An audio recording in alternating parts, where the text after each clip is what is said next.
Climate செம்ம சூப்பராக இருக்குங்க. பார்க்குறதுக்கு ஊட்டி கொடைக்கானல்னு எங்கேயோ டூர் போன மாதிரி இருக்குது. ஆனால் வீட்டோட மாடியில் தாங்க இந்த வீடியோ எடுத்தேன். சென்னையில் செம்ம பனி. நாங்கள் சென்னையோட அவுட்டரில் இருக்கோம். இப்போலாம் வெளியே வந்தாவே சில்லுன்னு பயங்கரமாக இருக்குது. பாப்பா 8:30க்கு நான் ஸ்கூல் கூட்டிகிட்டு போவேன். அப்போ வரைக்குமே இந்த பனி மூட்டமாக தான் இருக்கும். பாப்பாவை ஸ்கூலில் விட்டுட்டு படப்பையில் நட்ஸ் வாங்குறதுக்காக போனேன். அங்கே ட்ரை ஃப்ரூட்ஸ் நிறைய இருந்துச்சு. ஜஸ்ட் ஒரு கிளிப் உங்களுக்கு காட்டினேன். பர்ச்சேஸ் பண்ணிவிட்டு ஸ்டாஃப் கிட்ட கொடுத்துட்டு சாப்பிட்டுட்டு வரலான்னு வீட்டுக்கு போயிட்டு சாப்பிட்டு வந்தேன். செம்ம ஷாக்கு.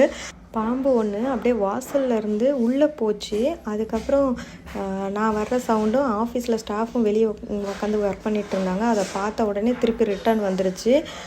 இது பாதி தூரத்துக்கு போனதுக்கப்புறம் தான் நான் வீடியோவே எடுத்தேன். பயங்கர ஷாக் ஆகிடுச்சு அதை பார்த்த உடனே. இன்றைக்கி ஆஃபீஸில் எல்லாமே ஃப்ரெஷ்ஷான பேட்ச் ரெடி பண்ணுறதுக்காக நிறைய பொருள் வாங்கிட்டு வந்திருந்தோம். காலையிலே நட்ஸ் வாங்கிட்டு வந்துட்டேன். அதுக்கப்புறம் ஏபிசி மால்ட் ரெடி பண்ண வேண்டியது இருந்தது. பருப்பு பொடி வெரைட்டியும் ஃப்ரெஷ் பேட்ச் ரெடி பண்ண வேண்டியது இருந்தது. அந்த ஒர்க் எல்லாமே போயிட்டு இருந்தது.